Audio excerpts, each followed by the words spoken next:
unabashed, the most unpredictable, becomes a headline, the most volatile, outrageous behavior, unsubstantiated narratives, a battle of personalities. Welcome to Grant Tamasha, a co-production of the Carnegie Endowment for International Peace and the Hindustan Times. I'm your host, Milan and Sanjay. It's been 6 weeks since Canadian Prime Minister Justin Trudeau took to the floors of Parliament to announce that Canadian security agencies had evidence of credible allegations that Indian authorities had a hand in the killing of a Canadian citizen, Hardeep Singh Nijjar, on Canadian soil in June 2023. Nijjar was a well-known activist in Sikh diaspora circles, but someone Indian authorities branded a terrorist. Trudeau's allegations led to a rapid downward spiral in bilateral relations between India and Canada, a spiral that shows no immediate sign of ending. To discuss these recent events and the larger question of bilateral relations between Canada and India, I'm joined today by Sanjay Ruparelia. Sanjay is an associate professor in the Department of Politics and Public Administration at Toronto Metropolitan University, where he holds the Jaroslawski Democracy Chair. He's also the host of a terrific podcast on the front lines of democracy about the challenges facing democracies around the world. And I should mention here, he is the author of perhaps one of the best books that we have about the coalition era in India called Divided We Govern, Coalition Politics in Modern India. I am pleased to welcome him to the show for the very first time. Sanjay, good to see you. Thanks for having me, Milan. Big fan of the show. So I want to maybe begin at a very macro level, not talking about the controversy at hand, but really the broader context. And I want to take us back to 2022 when the Trudeau government in Canada unveiled its much anticipated Indo-Pacific strategy for Canada. And you've written a chapter on India-Canada relations in which you pointed out that this new Indo-Pacific strategy has singled out India as a critical partner in the region, given its strategic, economic, and demographic weight. So if we kind of put the current crisis to one side, tell us a little bit about how India fits into Canada's larger strategic picture. That's a great opening question.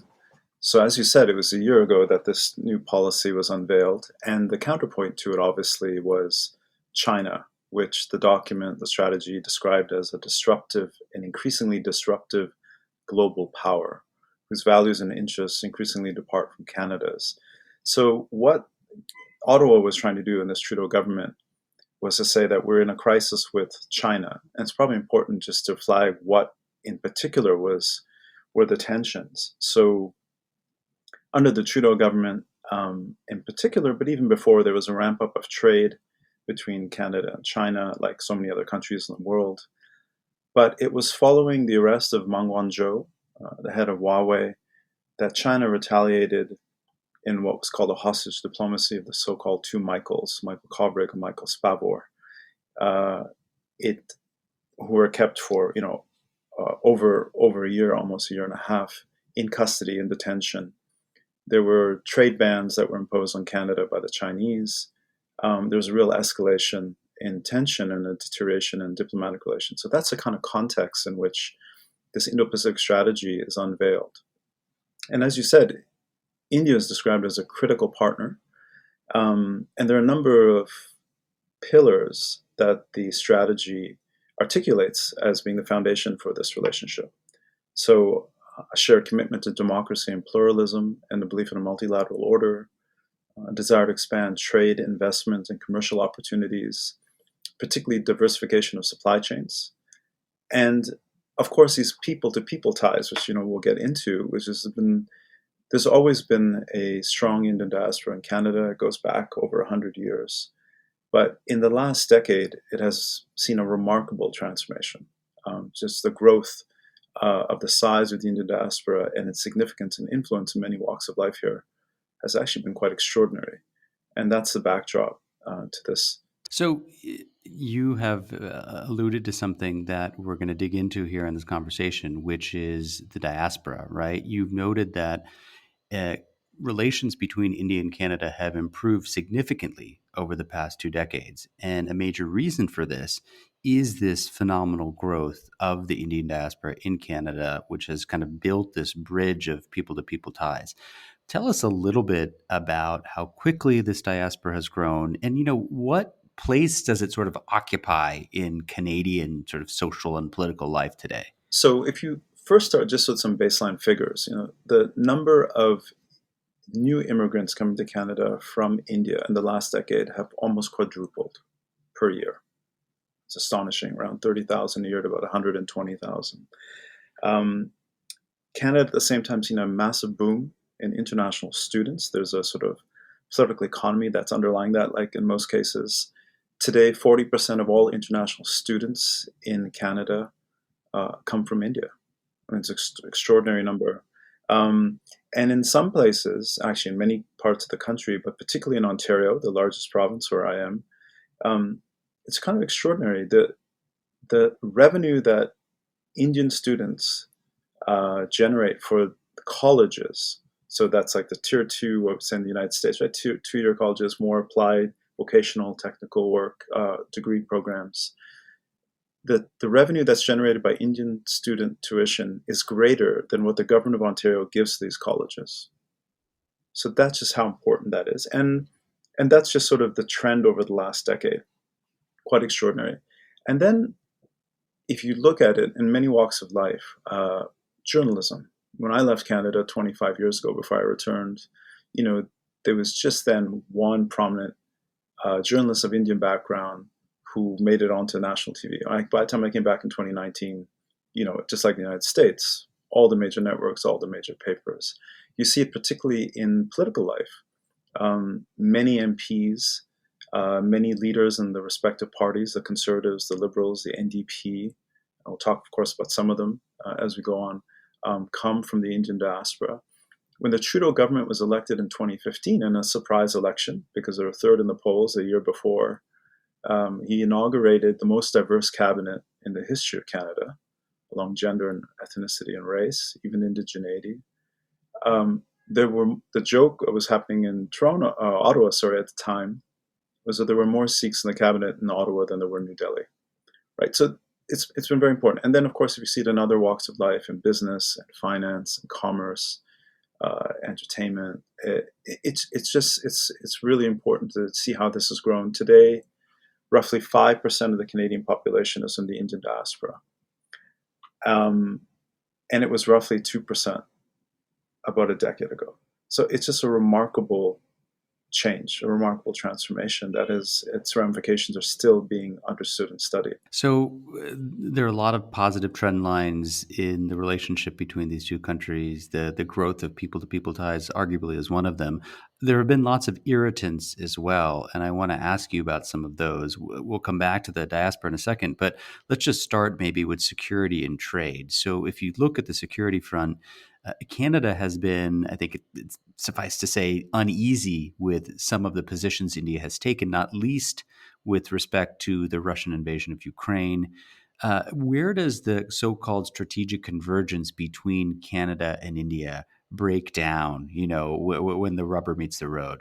That's a good question. I think you have to go back historically. The first set of irritants between Ottawa and New Delhi, of course, in the 1970s, over what Ottawa saw as the misuse of its civil nuclear technology, which had been given to India, and was those early nuclear tests that we know about in the 1970s really did cause a lot of friction and a downturn in relations. It became much worse when India weaponized its nuclear capacity, as we know, in 1998, led to sanctions by many Western countries, led by the United States. But the US, as we know, reversed course fairly quickly with the Bush administration, Stroop Talbot, Jaswant Singh, those long private negotiations which led to the U.S. Civil Nuclear Accord. Canada, I think, was probably one of the last countries to remove sanctions on New Delhi, and I think that was a nadir, certainly from the strategic point of view. And it took a change of government. At that point, the Prime Minister was Jean Chrétien, succeeded by a subsequent Prime Minister, Paul Martin. And it was during that Martin administration that you could begin to see, the economics and the strategic come together, and the sort of geoeconomic, geostrategic outlook. That was that government that, in a sense, was a driving force behind the expansion of the G7 to the G20, or at least the creation of the G20. G7 still existed. So there's an outreach to India. And then when you had the change of government to a conservative government led by Prime Minister Stephen Harper, that was when an emphasis was placed more on trade and investment, opportunities that Canadian businesses and finance could find in India. And he really wanted to sort of shift the conversation more to economic potential between the two countries. And in fact, it's hard to imagine that government even coming to power unless it had made inroads into a lot of the Indian diaspora and courted their vote, particularly in Greater Toronto, Greater Vancouver. So that's where you begin to see that sort of relationship changing. But as you said, you mentioned Russia and Ukraine. I mean, we know that India tried to play very much a balancing role in the beginning. Over time, as the wars progressed, it has shifted. It's certainly its rhetoric and also some of its positions so that it's closer to the West than it was at the start. But that's a clear difference, and I think it speaks to a larger difference, which is, for Canada, it is a Pacific nation. It has a long Pacific coastline, but historically, it has thrived under two liberal imperial orders, the Pax Britannica and then the American. And its foreign policy has very deep in its bones, a very sort of Atlanticist orientation. The most important alliances to Canada, the G7, the Five Eyes, NATO, right? And of course, there are criticisms of Canada's contribution, particularly to NATO and defense expenditure. But I think this is very much in Canada's its self-image and its identity is very much driven by that. And I think that deeper difference compared to India, which begins under Nehru, the non-aligned movement, and it goes through various transformations, and now it's a version of that we call strategic autonomy. That's always, I think, perplexed and befuddled a lot of observers and commentators in Canada, and they have sort of two different approaches to it. One is, well, what's going on here? Why isn't India more in line with the West as the world's largest democracy, and now this growing strategic partnership with the United States? Others view it more negatively, and you will have heard this phrase. India is a spoiler. It's not a reliable partner. We can have a debate on whether that's true or not. I think, for me, what it underscores is the fact that Canada is still struggling and wrestling with this idea of what is it that drives India's foreign policy, its strategic vision, since independence. You mentioned that under Prime Minister Harper, there was this shift when it came to India to focusing more on economic issues, where perhaps the Canadians thought, here's an area where we can make some headway. India is this huge country with a almost endless potential for a kind of, consumer economy and so on and so forth. But if you look at economic issues, there have been numerous attempts by Ottawa and New Delhi to try and boost trade and investment, and there have been many stumbles, right? Despite the best efforts of trade negotiators on both sides. So, there have been divergences on strategic issues, but it sounds like even on economic issues, there's been some struggle to kind of connect. There's been a real struggle. I mean, it was under the Harper administration, if I'm getting the dates correctly, that there was a desire to create a comprehensive economic partnership, starting as way back as 2010, or maybe it was a little bit shortly after that. Protracted, fruitless negotiations over many years. And then even when the Trudeau government came into power, that kind of continued. And they said, okay, well, we're not going to strive for a comprehensive economic partnership. Let's just have an early trade deal, a minimal trade deal. They had 6 rounds of negotiations before this latest diplomatic crisis put that to a halt. And so what are the issues? For the longest time, you see this in WTO negotiations, Canada's wanted India to liberalize its agricultural sector. Canada is very much a trading nation, very much a commodity-driven trading nation, and oil and gas.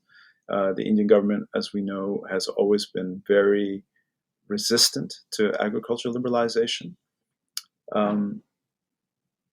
Conversely, India has wanted greater liberalization in Canada on services, or where it's a leading power, particularly in information technology and other ancillary sectors of the economy, and Canada has been unwilling. There have been other disputes on investor dispute mechanisms, on labor rights, and so on. But here again, I think what all of these what all of these differences really point to is that the structures of these economies and their development over time are very different. Canada is an advanced industrialized country, even though it's very much driven by its export of commodities and so on. India, as we know, is a very dualistic economy. It's a developing country, a low middle income developing country, reliant extensively on agriculture, certainly for where the majority of its workforce still relies. And then it is a extremely advanced economy when it comes to services. And so I think it's always going to be a difficult negotiation. And then the underlying fact is that India is the 10th largest trading partner for Canada. I believe Canada is the 30th for India. So, the stakes are not high. For Canada, India is a really important market. For India, Canada is not. I mean, there are critical minerals here, for instance. There's a lot of investment from its pension funds that would be very useful for India to have. And we've seen big inroads on that in the last decade. But, there's an asymmetry here. There are multiple asymmetries. And those asymmetries, which are structural, I think really feed into the negotiations over expanding trade and investment. So, you talked about the three pillars, the kind of strategic dimension, the economic dimension. I want to come back now to the diaspora dimension. And I think perhaps it might be useful to give our listeners a bit of data about the composition of the diaspora. We know that the Sikh share of the diaspora in Canada is proportionally much larger than it is in the United States. So if you look at data from the 2021 Canadian census, about 2.3% of the entire Canadian population is Hindu, about 2.1% is Sikh. Both of these shares have roughly doubled over the past 2 decades. And if you just look at South Asians, an equal share are Hindu and Sikh, about 30% apiece, with Muslims accounting for about 1/4 of that population. So, given their very large numbers, their relative geographic concentration in certain areas, Sikhs are especially important in Canadian domestic politics, right? As a subset of South Asians or of Indians.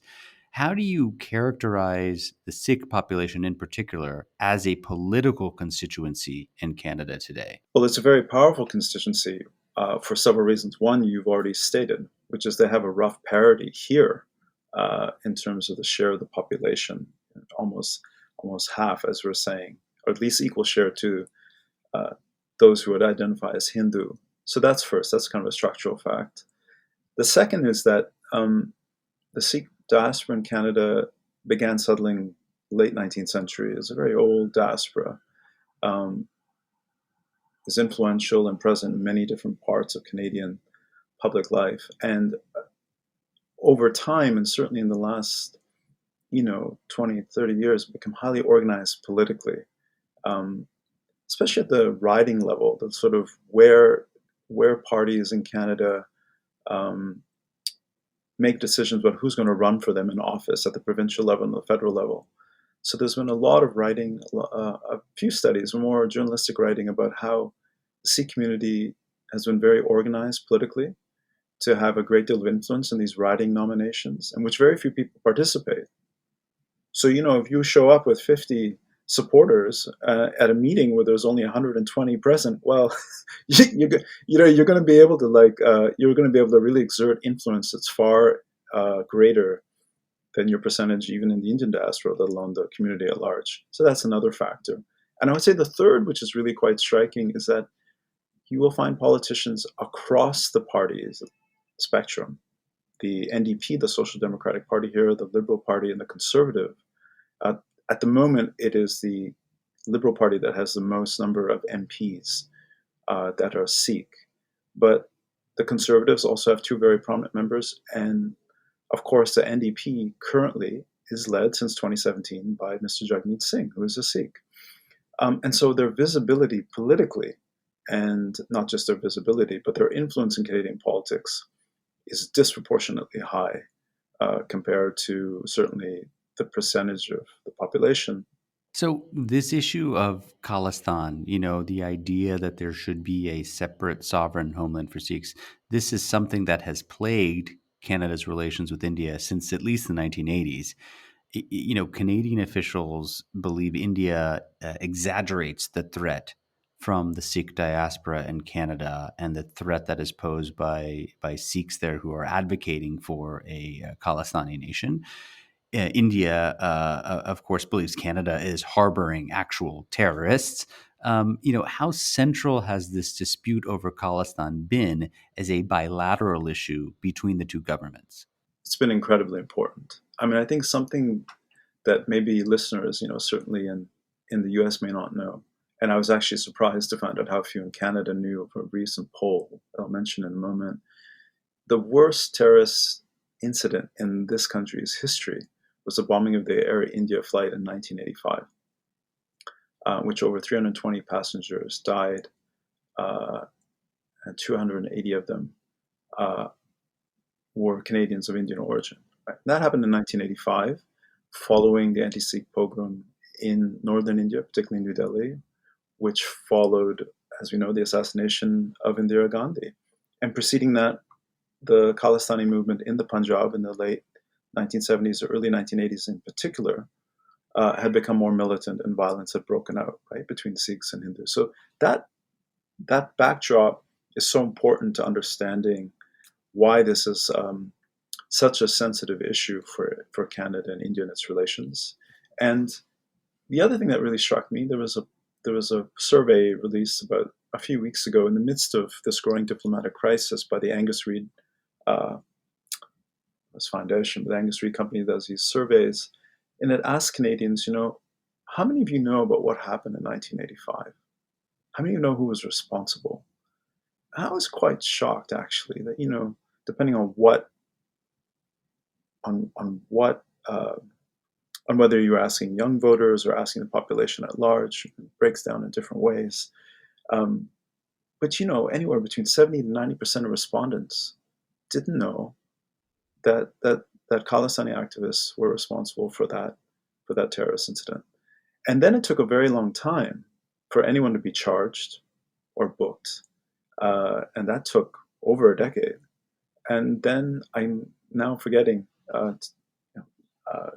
My embarrassment, I'm forgetting the name of the accused who was charged and convicted, but it was then released on early bail. Probably just before this last government came into power. So that's the backdrop. And as you said, I think for a lot of Canadian politicians in particular, they think India is overblowing the threat. Mr. Jagmeet Singh himself, went on record to say, I was doing an interview, says, Quebec separatists exist here. In Scotland, there are separatists who want to secede from the United Kingdom. We have to sort of see this in that vein, and I defend the right to self-determination of any sub-nation, a nation as well. The Indian government, of course, would respond and say, but okay, the Quebec separatist movement in the 1970s, there was certainly a violent phase, but I mean, neither of these places has seen anything like the brutal civil insurgency that took place in India in the 1980s and 1990s, in which we know that tens of thousands of civilians died. And so I think that, this is a really, really big, this has been an irritant, so I don't even know the right word. I mean, it is a flashpoint between India and Canada. And I think in the run-up to what's been happening, there were many reports, at least that I've read, that the Indian government, particularly after the current government led by Prime Minister Modi came to power, issuing notices through Interpol to say we would like you to arrest and deport some of these people who we think are guilty of, we have reason to believe, or they've been convicted of crimes in India, including attempted assassination and so on. And there was a feeling that the Canadian government didn't take it seriously enough. So that's a backdrop. And then I think there's just a big difference in political culture, right? You see a lot of Canadian politicians say everyone has a right, freedom of expression here. So if they want to support a cause like this, then we can't really stop them from expressing that. But because there's a difference in perception of what the threat is, I think that's something that's really important. Before we get to the issue at hand, many of our listeners will probably recall that Prime Minister Trudeau and his family visited India on this very highly publicized trip back in 2018, which was, I think, rocky, to put it mildly. And one of the things which took place on that trip, the day after, I believe, Trudeau met Punjab's chief minister, who was Amarinder Singh at the time, in which, at that meeting, Trudeau reassured the chief minister of Punjab that Canada was serious about Sikh extremists. News emerged that a former Khalistani militant had been invited to a state reception at Canada House in New Delhi, which created, of course, a huge embarrassment for the Canadian side. But there were multiple parts of this trip that just really didn't seem to go according to plan. Tell us a little bit about what went on there, because the memories of that are still loom very large even today. Yeah. Well, the man you mentioned, Mr. Jasper Atwal, had been convicted of attempting to kill an Indian cabinet minister when he was visiting British Columbia in the mid-1980s. So just to put in context, he served 5 years of a 20-year prison sentence. Once the Canadian delegation discovered that he had been invited, I think he'd been put on the list for this dinner at Canada House, as you said, by a Liberal MP. They quickly removed him from the list. But, he'd already had his photograph taken with the Prime Minister's wife, which had circulated. So that was that incident.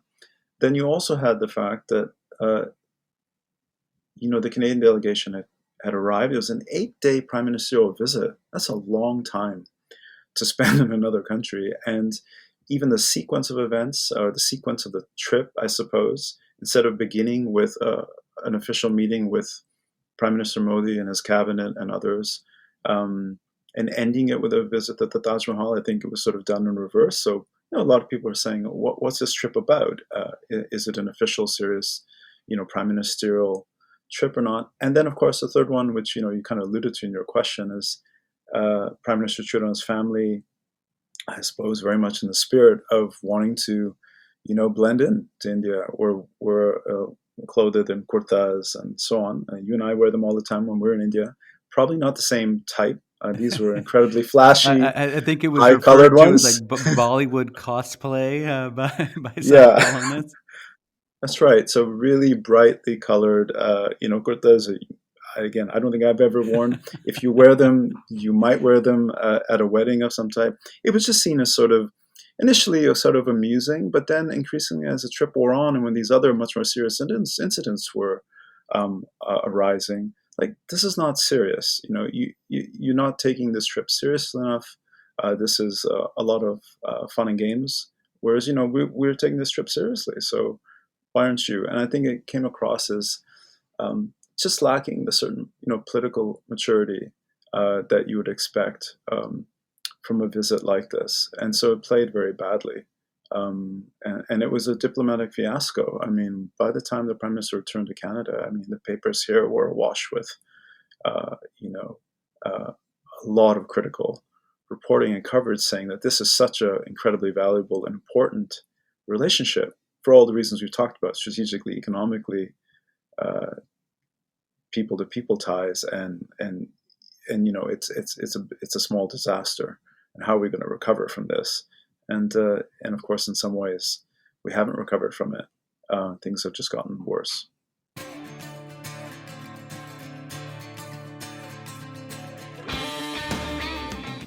Hey, Grant the Masha listeners. Thanks for listening to the podcast. Putting this show together each week is a labor of love, but it takes a lot of work to put out a great show every week. If you'd like to support the work we do at Grant the Masha, please visit ceip.org/donate. Don't forget to subscribe to us on Apple Podcasts, Google Podcasts, Spotify, or on your favorite podcasting platform, so you'll be the first to know when a new episode rolls out.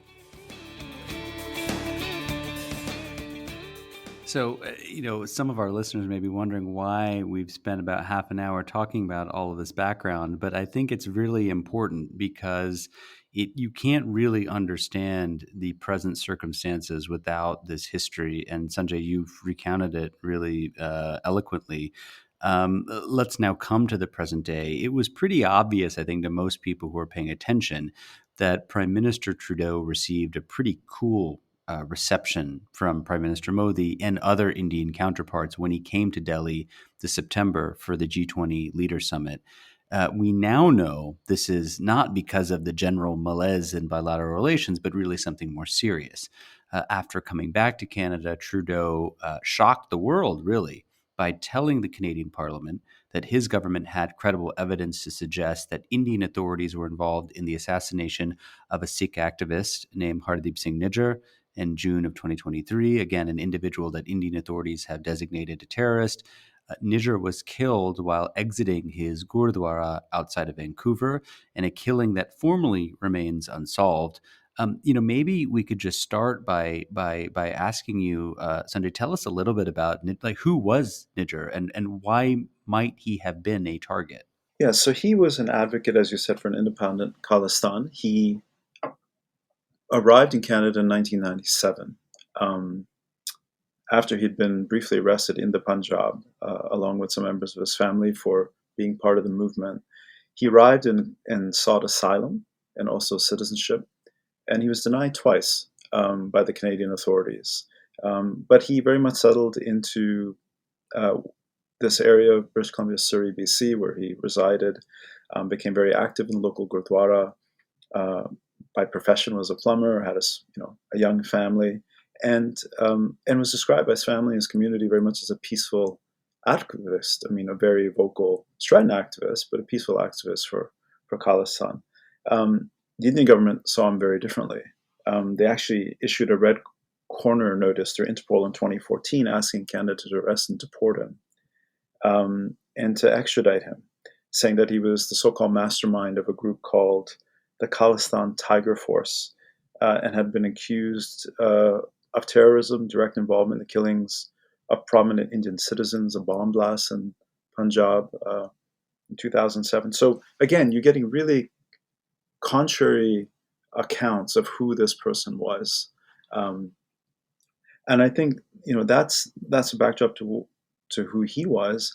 After his assassination, rumors spread very quickly in the community in British Columbia that the Indian government had a hand in this somehow, some official complicity. There were protests that were then mounted against the consulate in Vancouver and in Toronto, which became very contentious. And there was also, and this is what I think really alarmed then the situation, at least in the consulate's terms, a poster that began to circulate, basically, marking his martyrdom, saying "Kill India," and the picture of the High Commissioner and the Consul General were placed there. So this really, obviously, angered the Indian government. And we should say, prior to even all these events this summer, over the last year, there's been growing tensions. There have been a number of acts of vandalism defacing gurdwaras and mandirs in different parts of the country, particularly in Vancouver and Toronto. There was, we haven't mentioned it, this organization Sikhs for Justice, which was holding a virtual referenda on whether an independent Khalistan homeland should be formed. The Indian government asked the Canadian authorities to suppress it, to deny it going ahead. The Canadian government said, we can't do that under our Charter of Rights and Freedoms. Because this was a civil society exercise. It had no official imprimatur of the state. It was just Sikh activists and residents who decided to come together and have this. That's right. And so the Canadian government said, look, they have a right to freedom of expression. We can't stop this. We do not advocate the dismemberment of India. We do not advocate secession of the Punjab, but we can't clamp down on this. And the Indian government saw things quite differently. And again, it goes back to the earlier discussion we had, is for the Canadian authorities, most people taking part in this, or virtually everyone, unless proven otherwise, was innocent, was peaceful. They were expressing their point of view. From the Indian government's point of view, there were many who were involved that were not, that were involved in criminal activities of various kinds or worse. And so this is where you get this real contention. He had been warned by the Canadian Security Intelligence Services that there was a potential threat to his life. And so after the murder, over the summer, began to read some reports that senior Canadian security intelligence officials had visited their counterparts in Delhi. but we didn't really know what was going on. And it was only, as you said, after the G20 summit, and certainly after the allegations made by the Prime Minister in the House of Commons, that we learned that the Canadian intelligence heads had shared intelligence verbally, but not materially, not in writing, with their counterparts in India, saying, we have reason to believe that an agent, as the statement was made, that an agent of the Indian government was involved in this murder, and we want you to cooperate with us. And they were completely rebuffed by New Delhi. They said, you've shown us no evidence. There's no actual evidence here. And that's where it was left. And then I think the backdrop to that becomes important, because the question is, why would the Prime Minister make such a statement in the House of Commons? And I think there are two factors here that are important. One is there was growing evidence of Chinese interference, foreign interference in Canada over the last few years. Disinformation campaigns in the 2019-2021 elections, the targeting of politicians who were seen as being critical of China on Taiwan and Hong Kong and the Uyghurs.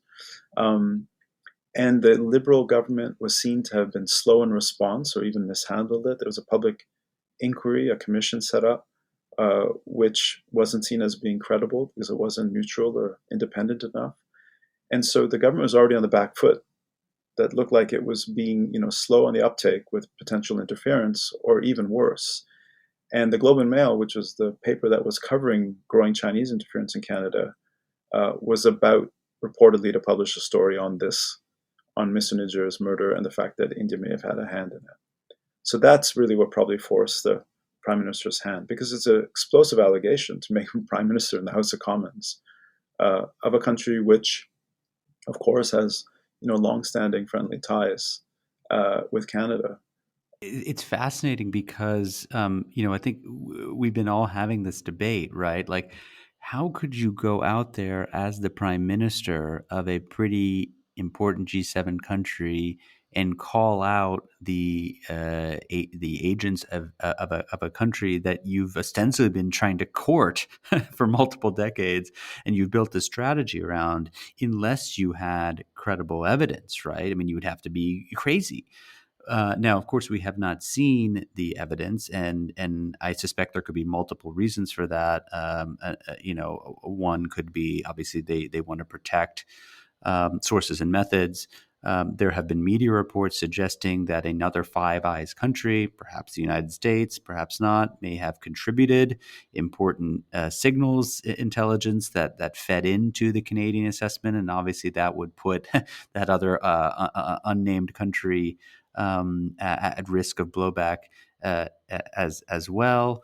And the Indian reaction has been really stark, and I'm sure, Sanjay, you've had multiple conversations and debates about this. What the point the Canadians, I think, have tried to make is that, look, it is very unusual, in fact, extraordinary, for a democracy to carry out a targeted hit on the citizen of another democracy on that democracy's own sovereign territory.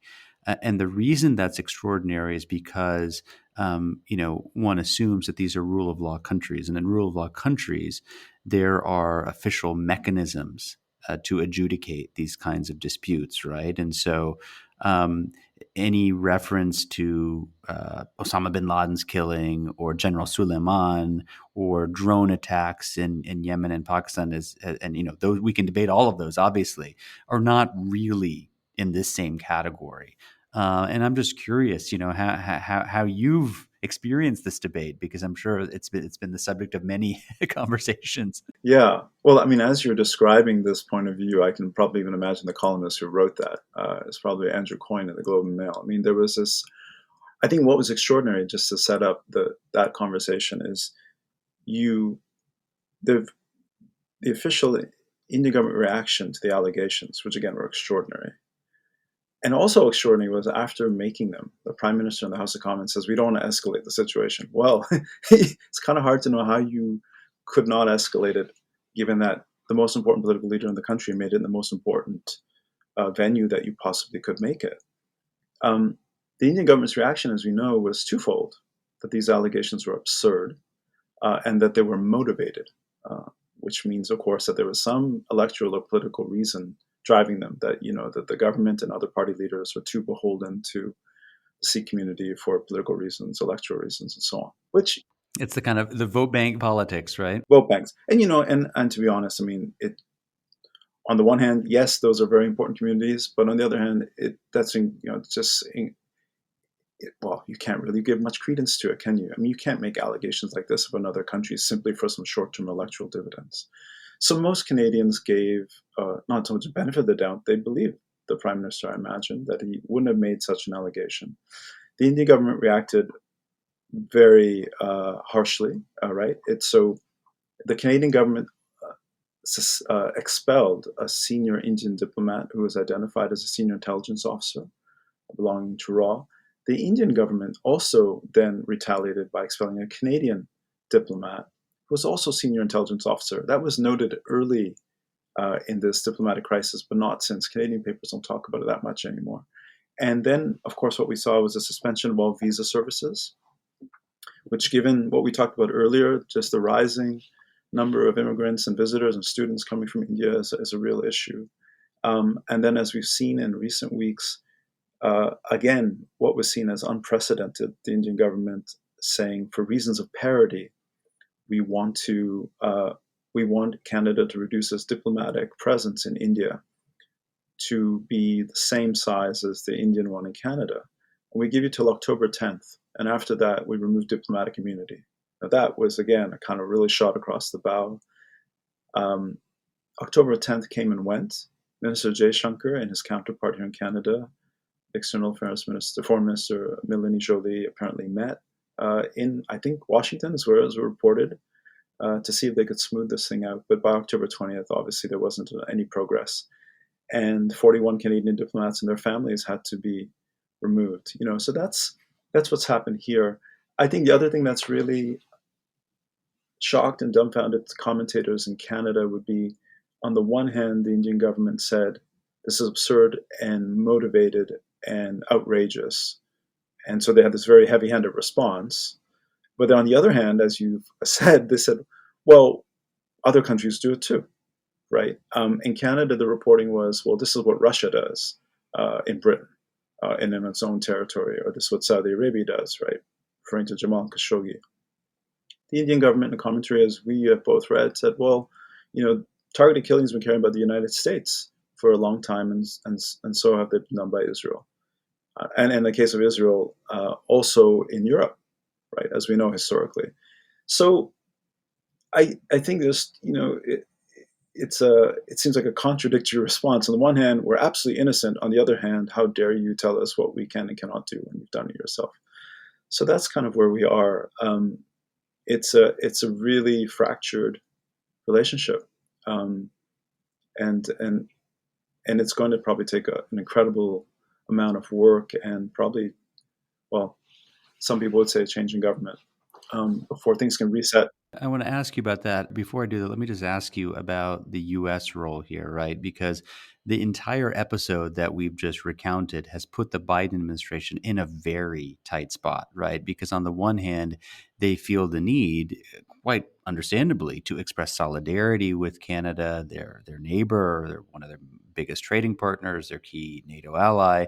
On the other hand, they've invested hugely in making India the linchpin of their Indo-Pacific strategy. That's just not a Biden administration thing. That's a executive branch, congressional branch, people to people across administrations. Right. This is a quarter century now long bet that they've made. From Canada's perspective, I'm just curious how you see it, Sanjay. How has the United States let me put it another way. What is the perception in Canada of how the U.S. has handled these recent allegations? Because you do hear from some Canadians, we thought there'd be more support. We thought that we might be able to get the G7 countries to come together and sign a statement absolutely condemning this. And that did not materialize. Now, the National Security Advisor of the United States, the Secretary of State, the White House spokesperson, many top officials have come out and said, we support our friend Canada. This needs to be thoroughly investigated, but they haven't gone further than that. That's right. Immediately after the allegation was made, there were statements made by Washington, by London, expressing deep concern was the phrase that was used.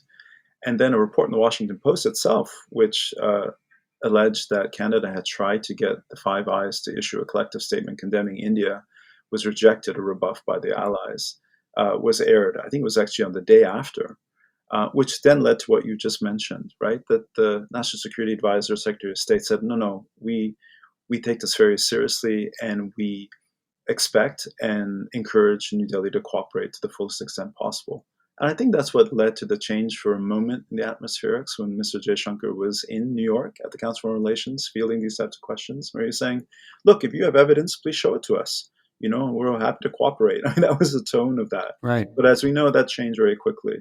And even Britain, expressing deep concern, was very quick to say, but this is not going to impede our desire for a bilateral trade agreement with India, post-Brexit, which we desperately need.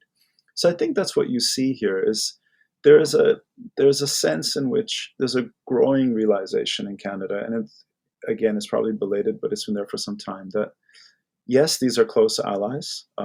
Historic ties run very deep, in the G7 and Five Eyes and NATO and so on.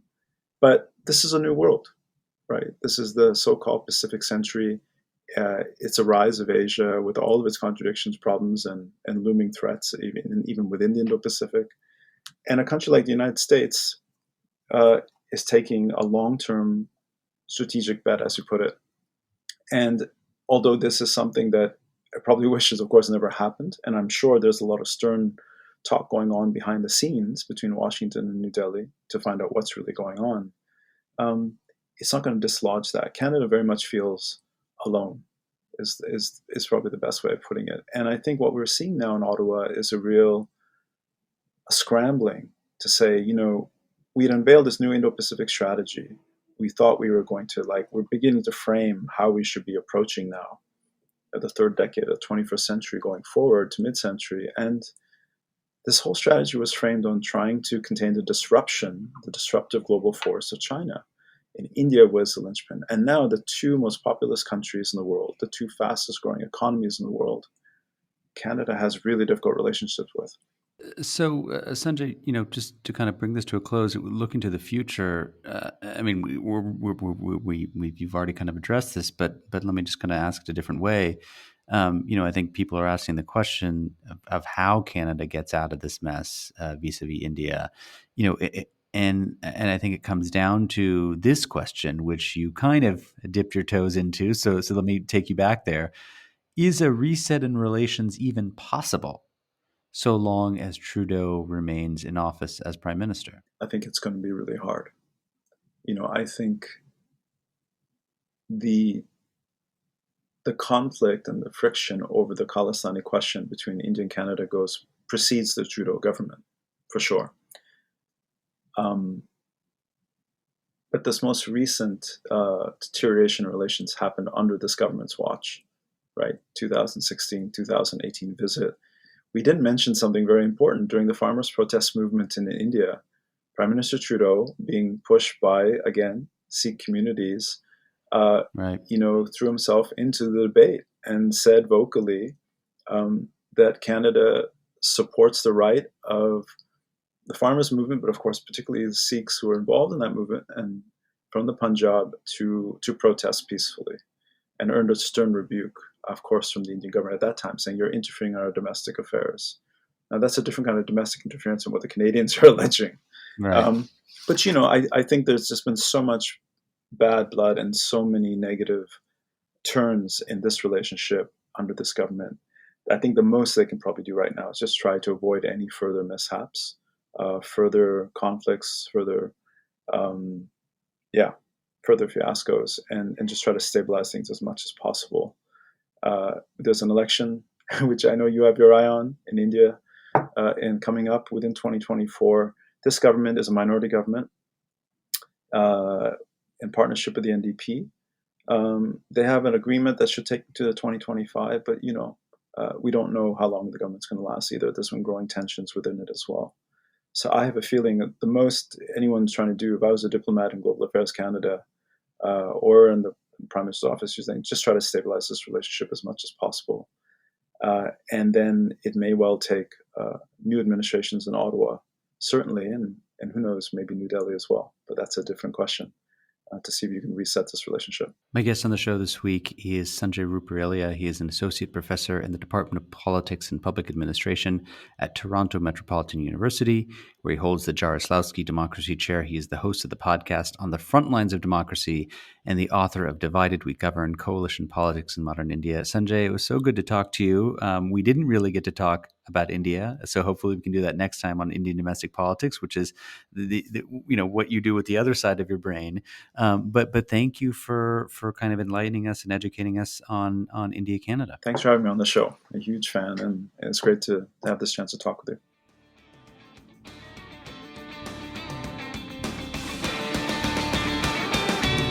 Grant Tamasha is a co-production of the Carnegie Endowment for International Peace and the Hindustan Times. This podcast is an HT Smartcast original and is available on htsmartcast.com.